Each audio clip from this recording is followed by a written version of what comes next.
तो स्वागत है सभी का आज की इस ऑनलाइन क्लासेस में। मैं Sunil sir from iron coaching classes आपका स्वागत करता हूं। मित्रों, आपके मोबाइल स्क्रीन पर या लैपटॉप स्क्रीन पर सभी ऑनलाइन क्लासों का आप आनंद लीजिए, जिसमें आपके मैथ्स है, फिजिक्स है, केमिस्ट्री है, आपके जियोग्राफी है, सभी क्लासें आपको उस पर ऑनलाइन आपके मिलेंगी। हमारा जो टॉपिक था 12th क्लासेस का, जिसमें आपके इलेक्ट्रिक फील्ड चल रहा था, intensity of electric field due to an electric dipole आपके पॉइंट था, जिसमें आपके फर्स्ट पॉइंट हो गया है ऑन एक्सिस लाइन। अब हम पढ़ेंगे सेकंड जो पॉइंट है आपके निरक्षीय रेखा यानी कि विषुवतीय रेखा पर आपके electric field, intensity of electric field on equatorial line.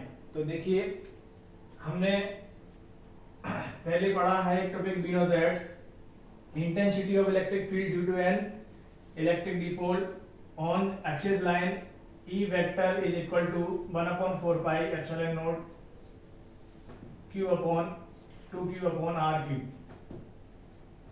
2p upon r cube, जहां आपकी intensity of electric field and momentum of electric dipole दोनों क्या थे, same direction of both are same direction on axis line.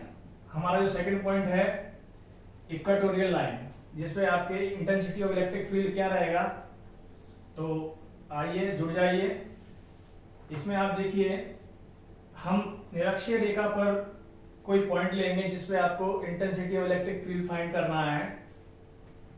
तो ये आपके electric dipole है, जिसपे एक point A and other point B, एक आपके आवेश लिया है जिसपे प्लस क्यू आवेश बिंदु ए पर, और बिंदु बी पर हमने लिया है माइनस क्यू आवेश। इन दोनों आवेशों के ये द्विध्रुव जो है उससे स्मॉल आर दूरी पर आपके अक्ष इक्वाटोरियल लाइन पर यानी कि विषुवतीय रेखा पर परपेंडिकुलर आपने एक पॉइंट लिया है P। इस पॉइंट P की इसके सेंटर से जो डिस्टेंस है वो है आपके small r। Distance from P two point A small r। आप पॉइंट P को A से एंड B से मिलाइए। तो intensity of electric field by plus Q आवेश क्या रहेगा आपके, ये डायरेक्शन में रहेगा, क्योंकि मैंने आपको बताया था कि आपके विद्युत क्षेत्र की जो तीव्रता है उसकी दिशा क्या रहती है, प्लस से माइनस की ओर, यानी धनावेश से ऋणावेश की ओर रहती है। तो इसको आप मान लीजिए E1, तो प्लस से माइनस आवेश की ओर रहेगी। ये आपके प्लस आवेश है और ये आपके माइनस आवेश है, माइनस चार्ज है। ऐसे ही बिंदु P पर, पॉइंट P पर माइनस क्यू आवेश के कारण, माइनस क्यू चार्ज के कारण आपकी क्या डायरेक्शन रहेगी, ये डायरेक्शन रहेगी, क्योंकि विद्युत क्षेत्र की तीव्रता जो है प्लस से निकलती है और माइनस की ओर होती है। तो आपके ये माइनस की ओर, इसको हम मान लेंगे लेट सपोज E2 वेक्टर। इन दोनों का जो परिणामी होगा वो कहां रहेगा, इन दोनों के मध्य, इस डायरेक्शन में। ये जो परिणामी है E वेक्टर किसके इक्वल होगा, E1 vector plus E2 vector. इसमें आप देखिए, सपोज कीजिए एंगल कितना है, ये एंगल थीटा है। तो ये एंगल थीटा है, तो ये भी एंगल फ्रॉम पैरेलल लाइन, ये भी एंगल क्या रहेगा आपके theta. So also this is theta. Theta plus theta is equal to 2 theta.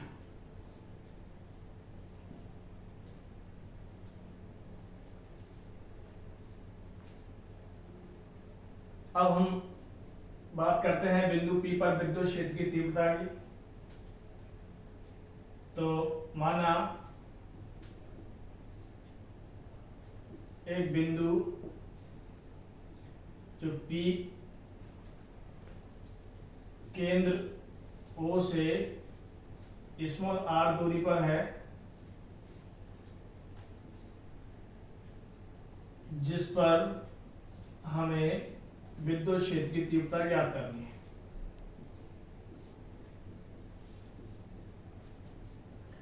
जिस पर हमें विद्युत क्षेत्र की तीव्रता या इंटेंसिटी ऑफ इलेक्ट्रिक फील्ड ज्ञात करना है। तो प्लस क्यू आवेश के कारण बिंदु P पर विद्युत क्षेत्र की तीव्रता कितनी रहेगी? Even we know that intensity of electric field क्या होता है?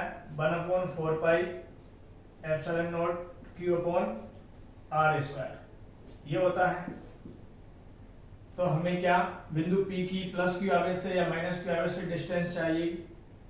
ये मान लीजिए दोनों के इलेक्ट्रिक डिपोल की जो डिस्टेंस है वो कितनी है? 2L है। तो पॉइंट O से L इधर और L इधर, तो ये एक राइट एंगल ट्राइंगल हो गया बाय बोजाइन थ्योरम इन ट्राइंगल POA। आपको परपेंडिकुलर फाइंड करना है, ये डिस्टेंस फाइंड करना है AP। तो AP square is equal to L square plus R square या R square plus L square, then AP is equal to under root R square plus L square, both are same from PB and PA।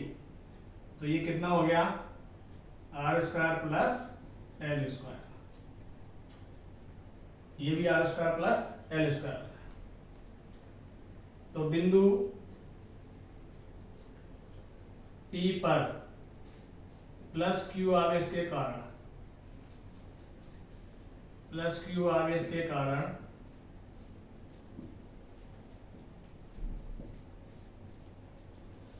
परिणामी विद्युत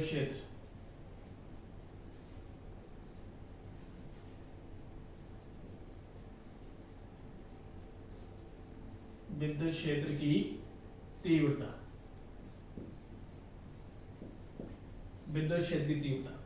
क्या हो जाएगी?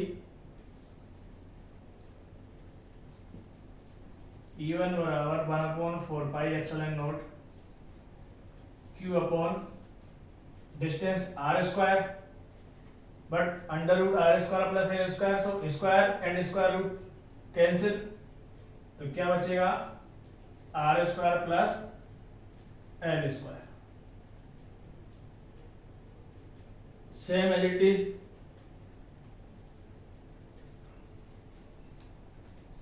बिंदु P पर minus Q आवेश के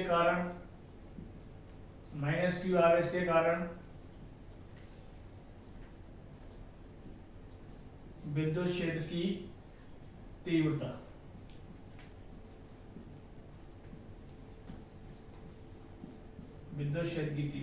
क्या रहेगी? E2 is equal to 1/4 pi epsilon naught Q upon distance same है तो Q upon R square plus L square. पर आप इसकी डायरेक्शन लिखेंगे तो दोनों की डायरेक्शन क्या होनी चाहिए? तो आपके ये जो E1 है इसकी डायरेक्शन क्या होगी? फ्रॉम A टू P, यानी कि AP के अनुदिश, AP दिशा में। आपकी E2 जो है उसकी डायरेक्शन क्या रहेगी?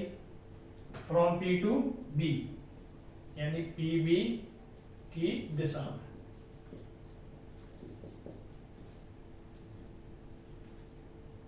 तो ये सपोज कीजिए क्वेश्चन नंबर 1, ये क्वेश्चन नंबर 2। अब बिंदु P पर परिणामी विद्युत क्षेत्र की तीव्रता की बात करें तो क्या रहेगा? E is equal to E1 plus E2। पर आप यहाँ देखिए क्वांटिटी की फॉर्म में आपकी ये जो क्वांटिटी है बस डायरेक्शन अलग है, बाकी क्वांटिटी क्या है? दोनों की सेम है। तो यहाँ आपके मोड ऑफ E1 दोनों के परिमाण जो है mod of E1 is equal to mod of E2। So E1 is equal to E2 दोनों क्या हो जाएंगे, सेम। अब आप देखिए इसमें हमें परिणामी ज्ञात करना है बिंदु पी पर, तो आपके इसमें आप पैरेललोग्राम का फॉर्मूला लगा सकते हैं। ये आपके एक पैरेललोग्राम बन जाएगा यहां से, जिसमें आप समांतर चतुर्भुज का नियम लगा सकते हैं।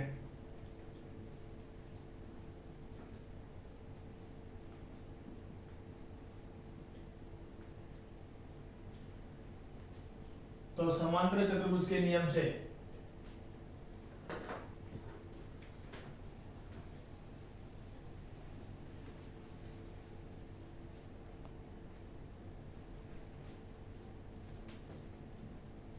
समांतर चतुर्भुज के नियम से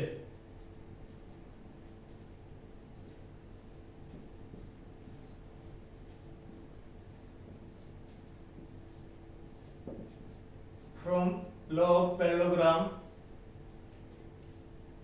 बिंदु P पर परिणामी विद्युत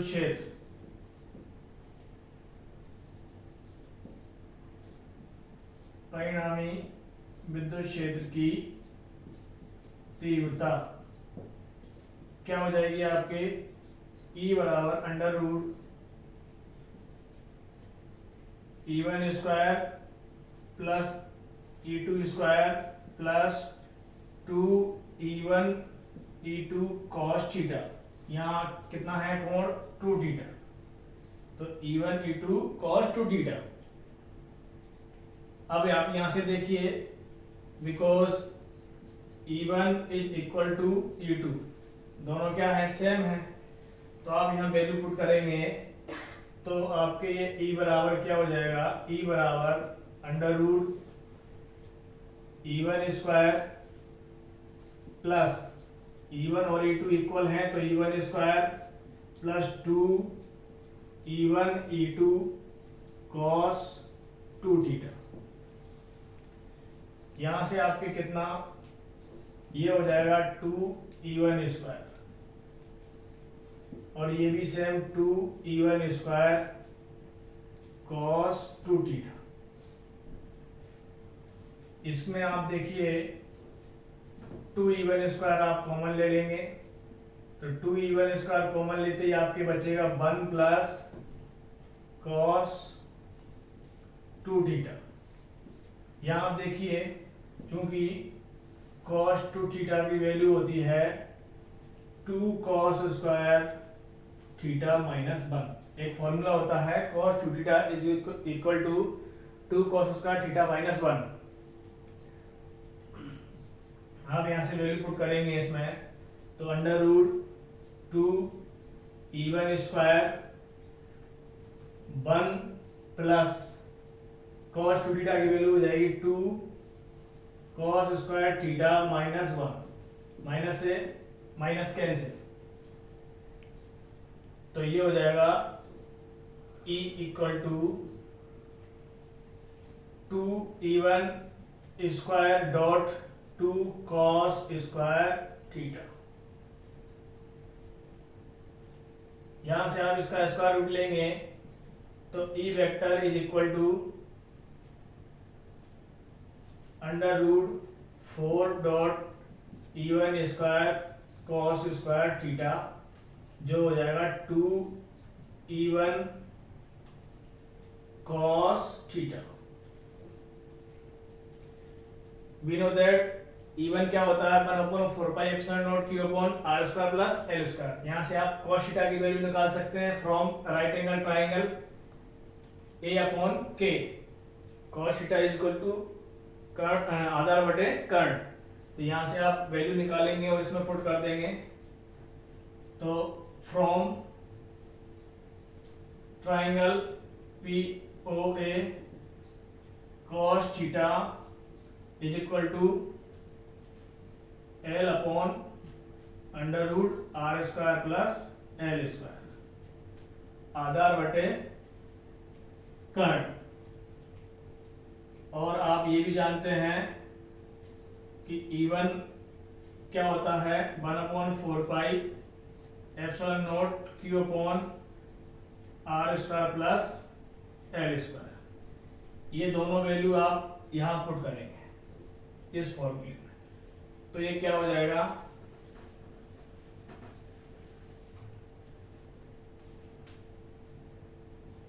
E बराबर 2 इंटू 1/4 ये E1 की वैल्यू हो जाएगी आपके, E1 की 1/4 epsilon naught Q upon R square plus L square dot cos theta की वैल्यू कितनी है, L upon R square plus L square, under root R square plus L square. या फिर आप इसको ऐसे लिख सकते हैं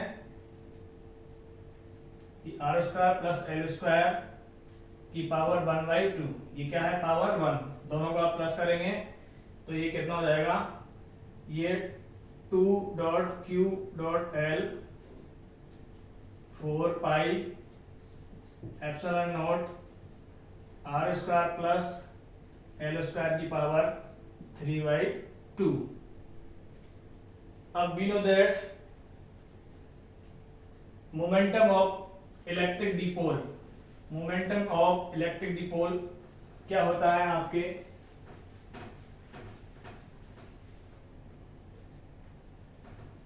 P is equal to Q into 2L।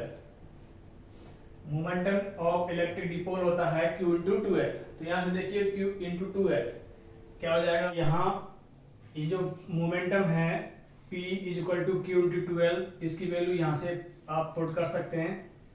तो क्या हुआ, E वेक्टर बराबर Q इंटू 2L क्या हो जाएगा, P वेक्टर। तो P वेक्टर यानी 1/4 pi epsilon not P vector upon R square plus L square की पावर 3/2। अब यहां देखिए कि अगर R is very very greater than L, यदि R is very very greater than L हो तो R square is very very greater than L square. इसका मतलब ये हुआ कि अर्थात आर स्क्वायर की तुलना में, आर स्क्वायर की तुलना में एल स्क्वायर को नगण्य मानने पर, नगण्य माने तो ई वेक्टर बराबर कितना होगा, यहां से एल स्क्वायर 0 हो जाएगा, तो 1/4 pi epsilon not P vector upon R square है और यहाँ पावर 3/2 है, तो आर स्क्वायर इंटू 3/2, ये 2 से 2 कैंसिल, तो E vector is equal to 1/4 pi epsilon not P vector upon R cube. ये आपके निरक्ष पर विद्युत क्षेत्र की तीव्रता, intensity of electric field on निरक्ष। अब आप देखिए, अगर हम दोनों की डायरेक्शन की बात करें P वेक्टर और E वेक्टर की, तो यहाँ आप देखिए अभी हमने बात की थी कि आपकी ये प्लस क्यू आवेश, ये माइनस क्यू आवेश है, इससे स्मॉल r दूरी पर आपके पॉइंट P था जिस पर विद्युत क्षेत्र की तीव्रता की गणना करनी थी। तो ये परिणामी विद्युत क्षेत्र की तीव्रता E1 प्लस E2 की डायरेक्शन क्या रहेगी, इस दिशा में, जबकि मोमेंटम ऑफ इलेक्ट्रिक फील्ड की डायरेक्शन क्या होती है, माइनस से प्लस की ओर, जबकि विद्युत क्षेत्र की तीव्रता की दिशा क्या होती है, प्लस से माइनस की ओर। तो दोनों की डायरेक्शन देखिए आप क्या है, अपोजिट है, जस्ट अपोजिट। तो हम कह सकते हैं कि निरक्ष रेखा पर विद्युत क्षेत्र की तीव्रता और द्विध्रुवाघूर्ण की दिशा जो है वो दोनों की विपरीत होती है। तो मित्रों, आज हमारी क्लास को यही समापन करते हैं। कल फिर से आपके लिए नया चैप्टर, नया टॉपिक लेकर आऊंगा। तब तक के लिए धन्यवाद।